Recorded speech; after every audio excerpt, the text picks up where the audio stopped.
Hi friends, ಎಲ್ಲರಿಗೂ ನಮಸ್ಕಾರ. ನಮ್ಮ ಭಾರತ ತಂಡವು T20 ವಿಶ್ವಕಪ್ನಲ್ಲಿ ಸೌತ್ ಆಫ್ರಿಕಾ ತಂಡದ ವಿರುದ್ಧ ಫೈನಲ್ನಲ್ಲಿ ಟ್ರೋಫಿ ಗೆದ್ದ ನಂತರ ಈಗ ವಿರಾಟ್ ಕೊಹ್ಲಿ ಅವರು ತಮ್ಮ T20 ಕರಿಯರ್ಗೆ ನಿವೃತ್ತಿ ಘೋಷಿಸಿದ್ದಾರೆ ಅಂತ ಹೇಳ್ಬೋದು. ಹೌದು ಫ್ರೆಂಡ್ಸ್, ನಮ್ಮ ವಿರಾಟ್ ಕೊಹ್ಲಿ ಅವರು ಈ ವರ್ಷದ T20 ವಿಶ್ವಕಪ್ ಫೈನಲ್ನಲ್ಲಿ ಸೌತ್ ಆಫ್ರಿಕಾ ತಂಡದ ವಿರುದ್ಧ 76 ರನ್ಗಳನ್ನು ಗಳಿಸುವ ಮೂಲಕ ಮ್ಯಾನ್ ಆಫ್ ದಿ ಮ್ಯಾಚ್ ಅವಾರ್ಡನ್ನು ಪಡೆಯುತ್ತಾರೆ.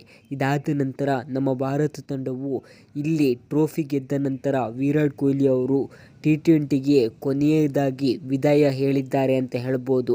ಹಾಗಾಗಿ ಈಗ ವಿರಾಟ್ ಕೊಹ್ಲಿ ಅವರು ತಮ್ಮ ಕ್ರಿಕೆಟ್ ಕರಿಯರ್ನಲ್ಲಿ ಲಾಸ್ಟ್ 3 ವರ್ಲ್ಡ್ ಕಪ್ನಲ್ಲಿ T20 ವರ್ಲ್ಡ್ ಕಪ್ನಲ್ಲಿ ಸಖತ್ತಾಗಿ ಪರ್ಫಾರ್ಮೆನ್ಸನ್ನು ನೀಡುತ್ತಿದ್ದರು.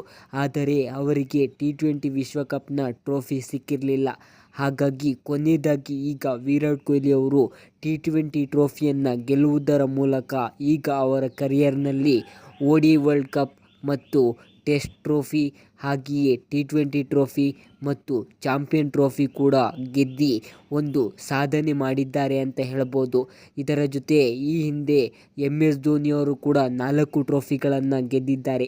ಇವರಿಬ್ಬರೂ ಸಹ ನಮ್ಮ ಭಾರತ ತಂಡಕ್ಕೆ ಇಷ್ಟು ಟ್ರೋಫಿ ಗೆಲ್ಲುವ ಮೂಲಕ ದೊಡ್ಡ ಸಾಧನೆ ಮಾಡಿದ್ದಾರೆ ಅಂತ ಹೇಳ್ಬೋದು.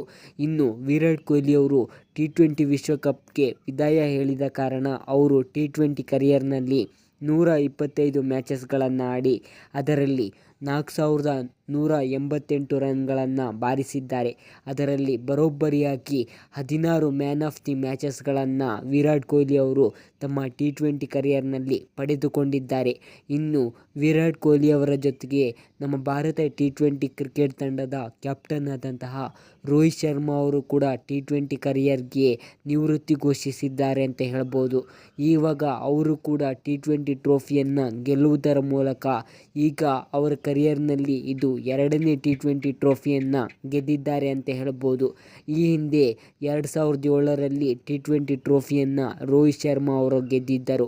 ಈಗ ತಮ್ಮ ಕರಿಯರ್ನ 2ನೇ T20 ಟ್ರೋಫಿಯನ್ನು ಸೌತ್ ಆಫ್ರಿಕಾ ತಂಡದ ವಿರುದ್ಧ ರೋಹಿತ್ ಶರ್ಮಾ ಅವರು as A captain, as A player ಆಗಿ ಗೆದ್ದಿದ್ದಾರೆ ಅಂತ ಹೇಳ್ಬೋದು. ಇದಿಷ್ಟು ಇಂಡಿಯಾ ವರ್ಸಸ್ ಸೌತ್ ಆಫ್ರಿಕಾ ತಂಡದ ಸಂಪೂರ್ಣ ಮ್ಯಾಚ್ನ ಅಪ್ಡೇಟ್, ಹಾಗೆಯೇ ವಿರಾಟ್ ಕೊಹ್ಲಿ ಅವರು ನಿವೃತ್ತಿ ಘೋಷಿಸಿದ ಅಪ್ಡೇಟ್ ಆಗಿದೆ. Thank you friends.